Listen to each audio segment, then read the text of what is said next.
Hey everybody, how's it? Aloha. Well, like I said, while I was on break, I'm going to release a couple videos from Patreon. Here's another one from my Patreon members pick, a band that has never been on the main channel. Hope you enjoy. All right. So from within Patreon, I'm going to be doing Lucid Planet and a track called Offer. Now it was suggested for me to do another one, but I'm going to save that one for another revisit. So I've decided to check out Offer, and so we're going to take a roll with this. And so got my AKG 240s. I'm going to hit the button and let's do this. All right.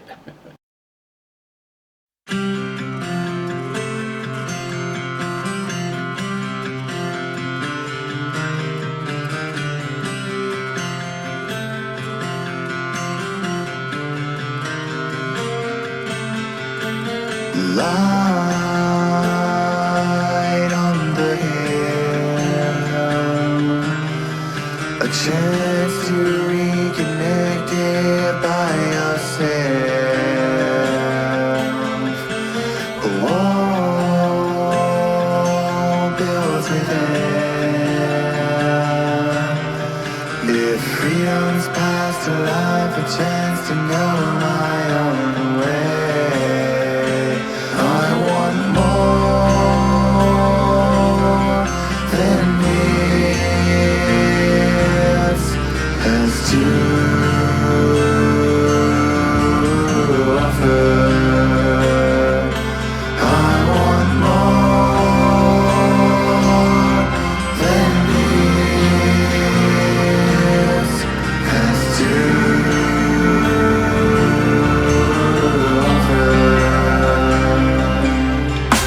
Wow, what complex arrangements in the harmonies. Not only, let's just start off with that guitar pattern. Now, if you notice, it's hard left, hard right. Now, what I try to listen for, I go into these modes now that I'm doing this differently a little bit. I'm sinking in deeper, and automatically I go right into my engineering way of thinking at the possibilities on how they got such a great thick sound.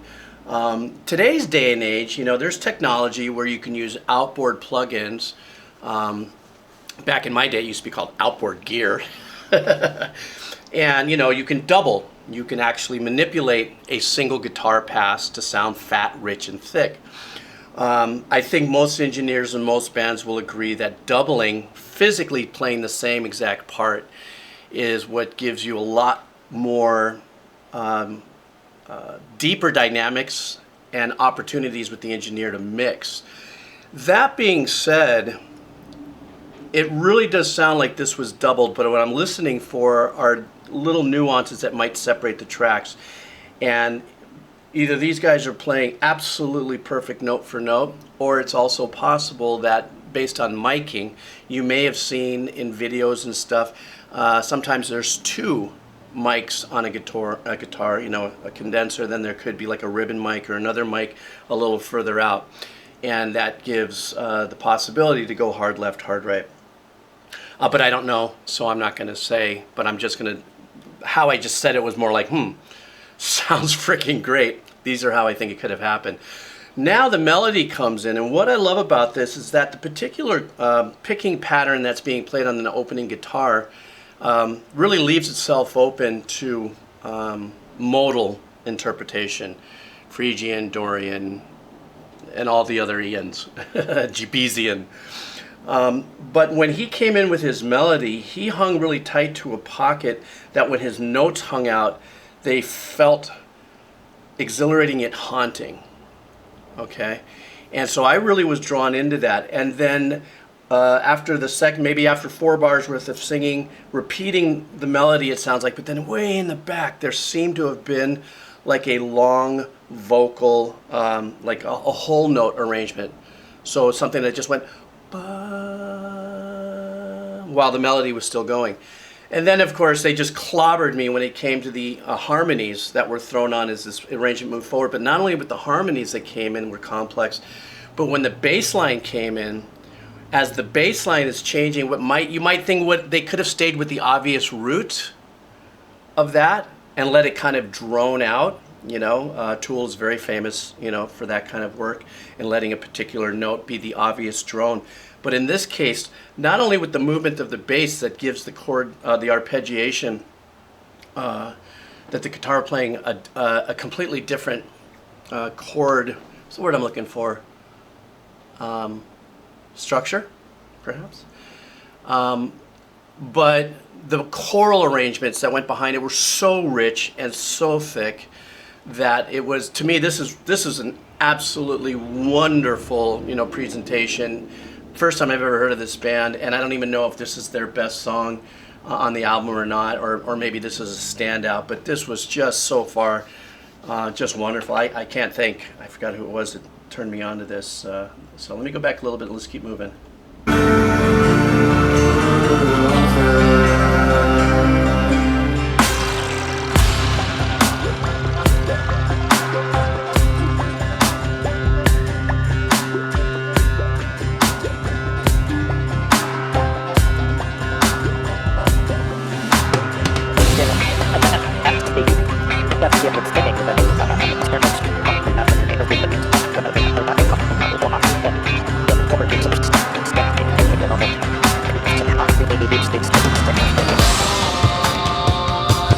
Found again,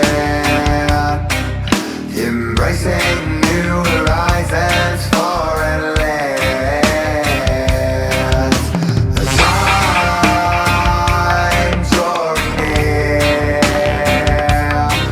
to make a choice and a voice to guide along the way.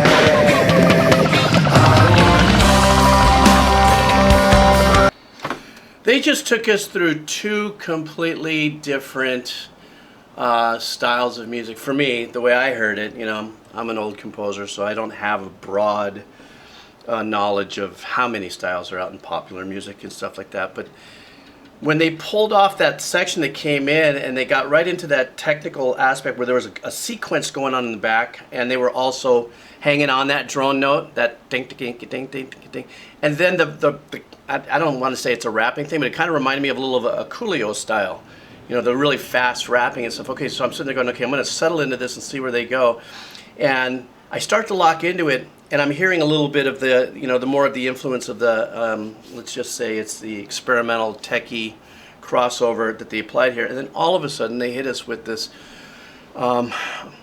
reggae style rhythm, and just because the emphasis on it, on the and of a rhythm that most people equate to maybe a reggae style or a derivative of that, what really sold me on that passage was actually the bass line.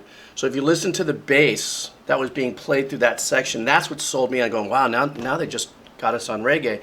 But even through both of those style changes, it was like they went from this, prog acoustic rock approach with little pieces of synth elements, and then they pushed up the crossover, or maybe I'd hybrid styles of crossing over that opening or that 8 bars into this other 8 bars, and now it feels like they're going to give us, bring us back in full circle.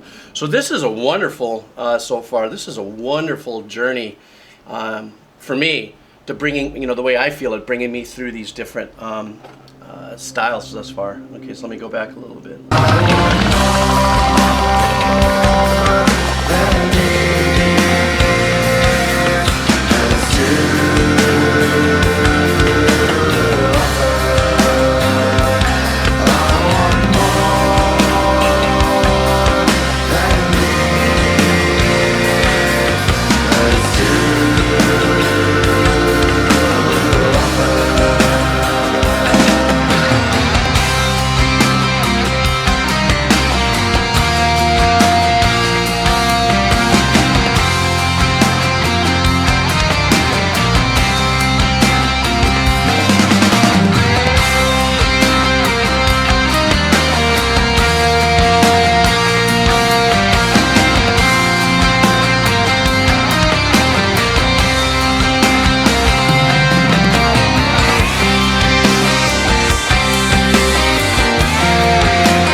Man, that was a really nice instrumental breakdown. Even though they were repeating the same phrase, obviously you can hear how they're building up in their layers as they move forward, and definitely moving more into the synth sounds now.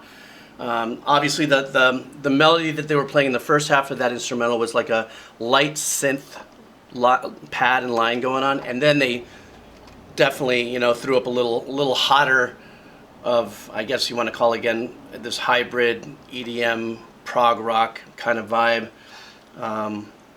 with a more of a brighter, punchier synth sound. Something else also is that chord pattern that they're playing in the bass, there's a little section of that that kind of reminds me of the Dead or Alive kind of turnaround.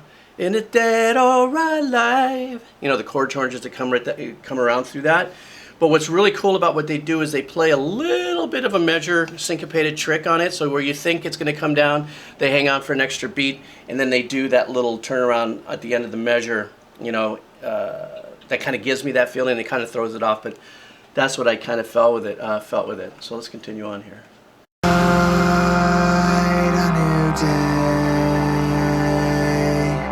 Reflections of a light inside the heart of man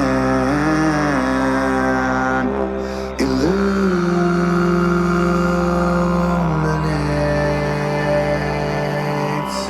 the darkest times and despaired minds apart for all to play.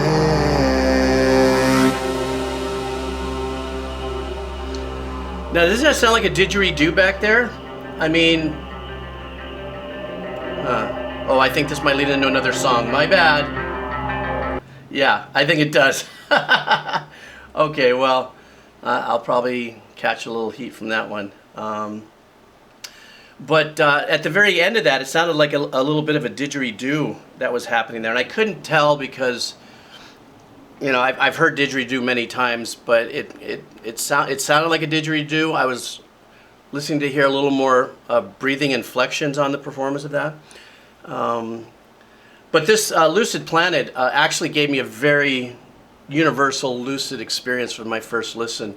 And the respect that they have for long tones and harmonies is outstanding. I have for that, and how they integrated different styles. I think, I believe this is maybe their second. I did a little bit of homework. This is their second album, I believe.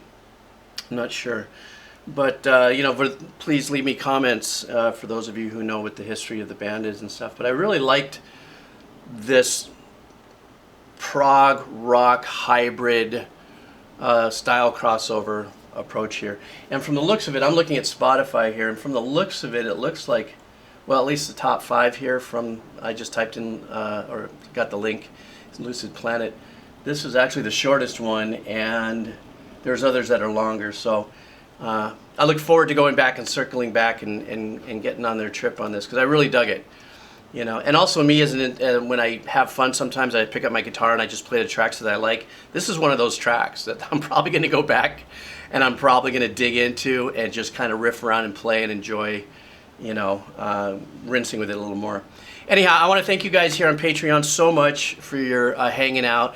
I know people come and they go and stuff, but I do appreciate it. I do appreciate the fact that you you know, you pay for the membership and everything, and like I said, I'm going to start kind of leaning a little more into this membership and having a little more fun. Please also give me other suggestions and other things you'd like me to do, or just talk about. Not everything has to be, you know, a rewind or a reaction or a review. It could be, you know, if you want to send me a question and I group a few questions together, I could just put out a video and answer a few questions as well. So thank you guys very much. I'm going to have something else for you in a couple days. All right, guys, take care. Aloha. All right.